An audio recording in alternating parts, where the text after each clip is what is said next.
देख रहे हैं जो रसोईया संयोजिका और अध्यक्ष लोग आए हैं अपनी मांग को लेकर के, साफ सुथरी मांग को हासिल करने के लिए यहाँ पर आए। हम लोग को जो प्रमुख जो मांग है न्यूनतम वेतन से जोड़ा जाए और अस्थायीकरण किया जाए। साल में 2 साड़ी देने का वादा किया गया था, उसको भुगतान किया जाए एवं पेंशन स्कीम से जोड़ा जाए और EPF से जोड़ा जाए।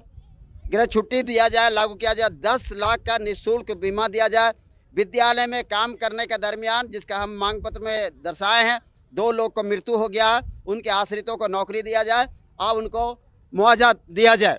तो ये मांग को लेकर के इसके अलावा अतिरिक्त कुछ मांग है जो विद्यालय का सुव्यवस्था करने का सवाल पर, जैसे कंप्यूटर टीचर, कंप्यूटर का आपको संगीत टीचर, संगीत सामग्री, स्पोर्ट टीचर, स्पोर्ट सामग्री, सभी विषय का टीचर, ये सभी हम लोग मांग कर रहे हैं। चूँकि बच्चे रहेंगे तभी हम टीचर का हम लोग को नौकरी रहेगा, बच्चों को बेहतर शिक्षा मिलना चाहिए। इन सारे मांगों को लेकर के हम लोग बीते कई वर्षों से आंदोलन कर रहे हैं। तो थोड़ा थोड़ा सरकार दे रही, ये सरकार आई तो 1500 रुपया हम लोग को बढ़ाई है, इसको इनकार नहीं कर सकते। लेकिन हमारा मांग है न्यूनतम वेतन, वहाँ तक अभी तक हम पहुँचे नहीं। उसीलिए न्यूनतम वेतन को हासिल करने के लिए और सभी मांगों को हासिल करने के लिए हम लोग यही है, आपको 3 जिला का आज हम लोग प्रदर्शन और धरना घेराव का कार्यक्रम रखे हैं और हम लोग 11 तारीख तक ये कार्यक्रम चलता रहेगा जब तक मांग नहीं। अगर ये मांग हम लोग शीतकालीन सत्र काल में नहीं मिला, हम लोग बजट सत्र शुरू होने टाइम तक देखेंगे। अगर उस समय तक हम लोग को नहीं प्राप्त हुआ मांग, तो बजट सत्र जिस दिन शुरू होगा उसी दिन से पूरे राज्य का रसोईया संयोजिका और अध्यक्ष हड़ताल करेगी, मध्याह्न भोजन बंद करके और निश्चितकालीन हड़ताल पर जाएगी, जिसका सारा जवाबदेही जिम्मेवारी राज्य सरकार का होगा। चूँकि ये सुन नहीं रही है, इसका खमियाजा राज्य सरकार को भोगना पड़ेगा। इसी बात के साथ मैं आपको पुनः जोहार। मैं श्रीमती रजनी लुगुन, मैं खूंटी जिला के अध्यक्ष सह प्रदेश प्रवक्ता हूं। मैं आपके चैनल के माध्यम से मैं सरकार के पास अपनी बातों को पहुंचाना चाहती हूं। हम लोग झारखंड प्रदेश विद्यालय रसोईया संयोजिका अध्यक्ष संघ के बैनर तले हम लोग 2003 से हम अपनी लड़ाई लड़ रहे हैं और आज 21 साल हो गया। 21 साल होने के बावजूद भी हमारी जो जायज़ मांगे हैं आज तक पूरी नहीं हुई है। लेकिन वर्तमान सरकार जो हेमंत सरकार है वो आज हम लोग को जो 1500 बढ़ोतरी की है उसके लिए तो हम धन्यवाद कहेंगे, लेकिन 1500 से ही हमारा सब कुछ नहीं होने वाला है।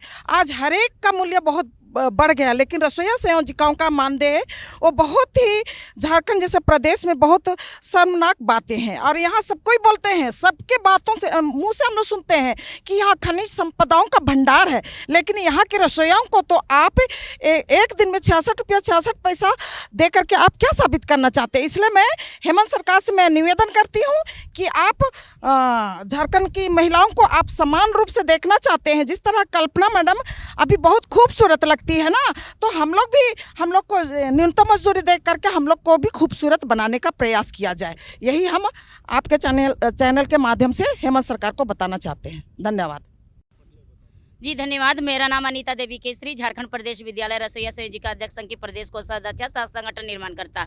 जी, आपके चैनल के माध्यम से मैं सरकार को बताना चाहती हूँ कि आज जो हमारा जो आंदोलन घेराव प्रदर्शन जो हो रही है, हम लोग मांग कर रहे हैं कि न्यूनतम वेतन मांग कर रहे हैं, अस्थायी का मांग कर रहे हैं, CMPF का मांग कर रहे हैं, गृह छुट्टी का मांग कर रहे हैं, 10 लाख का निःशुल्क बीमा का मांग कर रहे हैं। ये मांगों को लेकर के हम लोग प्राय आज से नहीं कई वर्षों से हम लोग चलते आ रहे हैं। आज देखा जा रहा है कि हमारे कल्पना सोरेन जी जो है, मुख्यमंत्री जी की पत्नी जो है, हमारे विधायक जी, वो हम मैया समान योजना सरकार लागू किए हुए है। मैं उनका विरोध नहीं कर रही है कि मैया समान योजना आप लागू किए हैं, लेकिन ठीक है दीजिए, लेकिन आप ये सोच रहे हैं कि जो 20 साल से काम कर रही है रसोईया संयोजिका, उसको एक दिन का अभी जो 1000 रुपया बढ़ोतरी हुआ है उसको लेकर के 100 रुपया प्रत्येक दिन का दिया जा रहा है। अब 100 रुपया में हम लोग क्या करेंगे? मैया समान योजना में महीना दिया जा रहा है 2500 रुपया, वो घर बैठी महिलाओं को दिया जा रहा है। इसलिए मुझे बहुत ही गिल्टी फील हो रही है, मुझे बहुत शर्म हो रही है कि हम लोग जो मजदूरी करते हैं सुबह से लेकर के 9 बजे से लेकर के 5 बजे 4 बजे तक, और उसको आप 100 रुपया दे रहे हैं, यानी कि महीना का 3000 दे रहे हैं। इतना मतलब शर्मनाक है कि ये कहना बहुत मुश्किल लग रहा है। इसलिए मैं मांग करने आई हूँ इस सत्र में कि ये शीतकालीन शीतकालीन सत्र में हमें न्यूनतम वेतन लागू किया जाए और हमें सभी रसोईया संयोजिका प्राय महिलाएं हैं उसको सम्मान दिया जाए। एक और महिलाओं को सम्मान देने की बात करती है सरकार, लेकिन दूसरे और हमें 100 रुपया देकर के हमें अपमान किया जा रहा है। इसलिए हम कहते हैं कि न्यूनतम वेतन हमें लागू किया जाए और जो जल गई है कई जिला में हमारी रसोईया जल गई है उसका मुआवजा सरकार दे, क्योंकि अपने 100 रुपया में वो कहाँ से इलाज कर पाएगी, वो कर्ज को लेकर कर्ज। सबसे पहले मैं आपके चैनल को धन्यवाद देती हूँ कि आपने हमारी दुख दर्द को सुनने के लिए आए और हमारी जो दुख दर्द है वो सरकार तक पहुँचाने का काम कर रहे हैं। मेरा नाम आशा देवी है, मैं झारखंड प्रदेश विद्यालय रसोईया संयोजिका अध्यक्ष संघ की मैं रांची जिला अध्यक्ष हूँ, सह प्रदेश की सदस्य। आज का जो यहाँ धरना प्रदर्शन हम लोग कर रहे हैं, इस धरना प्रदर्शन इसलिए कर रहे हैं क्योंकि हम लोग जो स्कूल में काम कर रहे हैं, विद्यालय में जो हम लोग खाना पकाने का काम करते हैं, गरीब बच्चे जो स्कूल में पढ़ते हैं उसका हम लोग भोजन पकाते हैं और अच्छे से साफ सुथरे से हम लोग भोजन पका के पड़ोस के बच्चों को खिलाते हैं। आज खिलाते हुए पकाते हुए हमारा 21 साल हो गया है। 21 साल में न जाने हम लोग कितने ही धरना प्रदर्शन किए, मगर इस 21 साल में सरकार जो केंद्र में बैठी है, जो केंद्र का ये योजना है और सरकार केंद्र में जो बैठी है वो पूरा एकदम बहरी हुई है और राज्य में जो सरकार है उनको सिर्फ इतना ही बुझाया कि इनको एक दिन में 100 रुपया देने से पेट भर जाएगा, लेकिन ऐसा कुछ भी नहीं है। हमारी रसोईया को अभी 100 रुपया जो एक दिन का दे रहा है, हम पूछना चाहते हैं सरकार से, क्या सरकार 100 रुपया में अपना घर परिवार चला लेगी क्या? 100 रुपया में क्या होता है? एक तो महंगाई सर पर नाच रही है, ऊपर से रसोईया को 100 रुपया दिया जा रहा है। ये एक टॉफी बच्चों को नहीं दे सकते हैं, हम बच्चों का चड्डी नहीं खरीद सकते हैं हम, और इस तरह से हमारे साथ इंसाफ किया जा रहा है। काम लेते हैं हमारे साथ में गरु गधा जैसा, बैल जैसा काम लेते हैं और दाम में देते हैं 100 रुपया। ये कहाँ का इंसाफ है? हम सरकार से यहाँ इंसाफ मांगने आए हैं। आपके चैनल के माध्यम से हम सरकार से कहना चाहते हैं कि आज जो शीतकालीन सत्र में हम लोग यहाँ जो धरना प्रदर्शन में बैठे हैं, इस धरना प्रदर्शन में जो हमारी मांग है, सबसे पहले तो रसोइयों को न्यूनतम मजदूरी से जोड़ा जाए, अस्थायीकरण किया जाए और जो हम लोग 21 साल से काम किए हैं उसके दरमियान हमारी रसोईया लोग जो जल गई है, मर गई है काम के दरमियान, उसका मुआवजा दिया जाए और निःशुल्क 5 लाख का बीमा किया जाए।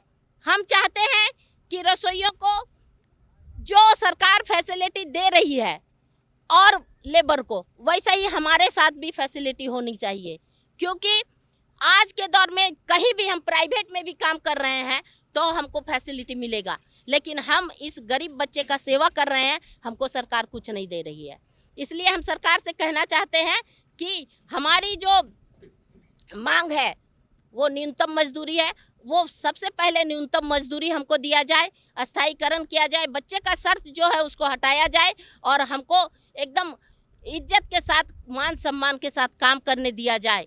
और जो स्कूल में संयोजिका है उसका जो पद बहाल किया गया है उसको भी हक अधिकार मिलना चाहिए, क्योंकि उस संयोजिका जो है उसको 1 पैसे का मानदेय नहीं मिलता है। संयोजिका को जो काम कराया जा रहा है, जहाँ पर उसको जिम्मेवारी दिया गया है काम करने के लिए, उसको सही ढंग से काम नहीं करने दिया जा रहा है, उस पर अंदरूनी दबाव डाला जाता है।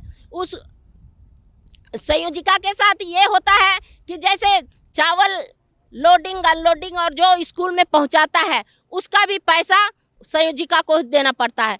हालांकि संयोजिका का मानदेय नहीं है और संयोजिका कहां से ये मानदेय ये भरेगी, ये भाड़ा और लोडिंग अनलोडिंग, ये भी सरकार को देखनी चाहिए कि संयोजिका को मानदेय से जोड़ा जाए, उसको भी अस्थायी किया जाए, रसोईया की तरह उसको भी मानदेय दिया जाए। और अभी जो अंडा का रेट है 8 रुपया 9 रुपया, है ना, कहीं 8 रुपया अगर होलसेल में ले रहे हैं तो 8 रुपया, और दूर दराज में होलसेल नहीं है तो वहाँ 9 रुपया 10 रुपया भी लिया जा रहा है। संयोजिका के साथ में परिस्थिति इतनी खराब है कि 10 रुपया अगर अंडा ले रही है तो वो बाकी पैसा 4 रुपया कहाँ से लाएगी। और नहीं भी अंडा अगर देते हैं तो सरकार का दबाव अलग है, टीचर का दबाव अलग है। इसलिए संयोजिका का भी दुख दर्द को समझते हुए सरकार से अनुरोध करते हैं कि अंडा का रेट कम से कम 9 रुपया किया जाए, ताकि संयोजिका भी अच्छा से चला सके। और जो साग सब्जी या राशन पाती जो भी लाती है संयोजिका, उसका भी पैसा, जो एमडीएम का जो पैसा है उसको हर महीने खाते में दिया जाए, ताकि अच्छा से चला सके संयोजिका। और मास्टर टीचर को एमडीएम से अलग किया जाए, ताकि संयोजिका और रसोइया और अध्यक्ष मिलके एमडीएम को पूरी अच्छी तरह से चलाए और बच्चों को अच्छा भोजन बना के खिलाए, ताकि हमारा बच्चा आगे चल के स्वस्थ रहे और मस्त रहे और पढ़ाई में मन लगा के कुछ अच्छा बड़ा अफसर बने। ये हम चाहते हैं सरकार से, ताकि सरकार भी देखे कि हम लोग के जिम्मा में अगर एमडीएम देते हैं तो हम किस तरह से चलाते हैं। सरकार से हम चाहेंगे कि हम लोग के जिम्मे में दीजिए, हम लोग चलाएंगे अच्छा से। इन्हीं बातों के साथ मैं अपनी वाणी को विराम देती हूँ। आपके चैनल को फिर से धन्यवाद। जोहार। मेरा नाम प्रेमनाथ विश्वकर्मा हुआ, झारखंड प्रदेश विद्यालय रसोइया संयोजिका अध्यक्ष संघ के प्रदेश महासचिव सह प्रवक्ता।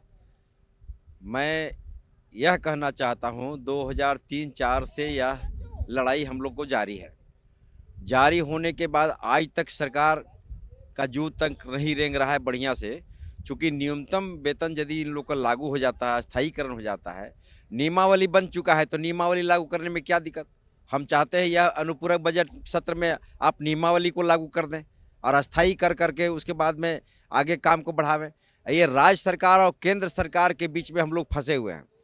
ये राज्य सरकार और केंद्र सरकार जो पैसा देती है तो राज्य सरकार देती है, तो केंद्र सरकार नहीं देती है जल्दी में, और जब केंद्र सरकार देती है तो राज्य सरकार नहीं कर पाती है। ये मामला को बंद किया जाए और उसके बाद जो है ड्रेस कोड यदि पास हो गया है तो उसको लागू किया जाए, चूँकि वह बहुत ज़रूरी चीज़ है। और इनके विषय में सोचना चाहे, दैनिक मजदूरी यदि होगा तो 500-550 रुपया डेली का हाजिरी इन लोग को बनेगा। तो 500-550 रुपया यदि बनता है तो इसका रेशियो आप समझ लीजिए आगे कितना होता है।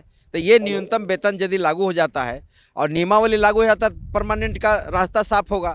जब बना करके खाली बक्सा में रख देने से नहीं चलेगा। हम सरकार से आग्रह करना चाहते हैं, हेमंत जी से अगले सत्र में हम लोग यहाँ पर धरना प्रदर्शन कर रहे थे, पर शिबू सोरेन जी का निधन हो गया। फिर सटले कुछ दिन के बाद रामदास सोरेन जी जो शिक्षा मंत्री रहे, उनका निधन हो गया। तो ये चीज़ हम लोग को खलते गया। शायद हम लोग का नसीब में क्या है, जगन्नाथ महतो भी चले गए वादा करके, फिर भी चलिए उन लोग का आत्मा को शांति मिले, हम लोग श्रद्धांजलि अर्पित किए हैं। हम चाहते हैं हेमंत सोरेन जी या कल्पना सोरेन जी ये आपस में तय करें। सुदीप कुमार सोनू जी हम लोग का माध्यम है, और इसको जल्दी से जल्दी करके 10 लाख का बीमा, न्यूनतम वेतन लागू किया जाए और बहुत सा चीज़ ड्रेस कोड वगैरह जितना है सब दिया जाए और इनकी जीवन शैली को सुधारा जाए, चूँकि ये बहुत कमज़ोर वर्ग के हैं। और ख़ास करके संयोजिका जो है रसोइया की तरह वो भी साथ में काम करती हैं, अध्यक्ष भी लगे रहते हैं। तो कोई फ्री में काम नहीं करेगा। ये सामाजिक बोल करके प्रधानमंत्री भी सामाजिक हैं, राष्ट्रपति भी सामाजिक हैं, जितने भी देश में नेता लीडर हैं, जो मंत्री मिनिस्टर एमएलए एमपी बने, सब सामाजिक हैं। फिर उनकी कैसे वेतन बनती है, उसी तरह से यहाँ भी बनाना चाहिए, सभी को देना चाहिए। आप वार्ड सदस्य को पारितोषिक दे रहे हैं, पंचायत समिति को दे रहे हैं, मुखिया को दे रहे हैं, फिर अध्यक्ष को क्यों नहीं दे रहे हैं, संयोजिका को क्यों नहीं दे रहे हैं। हमारा यह मांग है कि ये सारे लोग को मिलना चाहिए और अस्थायीकरण करके 60 साल का सेवा होना चाहिए। जब तक नियमावली नहीं लागू हो और जब तक परमानेंट नहीं हो तब तक रिटायरमेंट का कोई सवाल नहीं आना चाहिए। रिटायरमेंट का मतलब है कि आप उसको रिटायरमेंट का पैसा दे करके आप रिटायर कर सकते हैं। ये अपने मर्जी से आप हटा दीजिए, ये क्या रिटायरमेंट हुआ भाई? इसका जब कुछ मिलता ही नहीं है तो क्या रिटायरमेंट है? आज बहुत सी रसोइया लोगों को, संयोजिका लोगों को हटा दिया गया। ऐसा काम नहीं करें और गलत ढंग से चुनाव करने की प्रक्रिया को बंद किया जाए। ये जो कर रहे हैं, जो हटाए गए हैं, जो विदाउट नियम से हटा दिए गए, उनको वापस लिया जाए। बहुत ऐसा है, लोहरदगा में है, इटकी में है, बहुत जगह ऐसा है जो कि सरकार के यहाँ मामला पड़ा हुआ है, फिर भी आप उसको नहीं, रसोईया जल जा रही है। हम लोग लड़ लड़ करके मास्टर लोग से इलाज करवा रहे हैं, सरकार आखिर फंड कब देगी? एक्सीडेंट होके मर जा रहा है लोग, उसका फंड कब मिलेगा? ये सब बात बहुत बड़ी बात है। चलिए, आपके चैनल के माध्यम से हम सरकार को सुझाव देना चाहते हैं या उनका मार्गदर्शन बने कि इन गरीब रसोईया संयोजिका अध्यक्षों का मार्ग प्रशस्त हो और ये स्थायीकरण में जाए। धन्यवाद।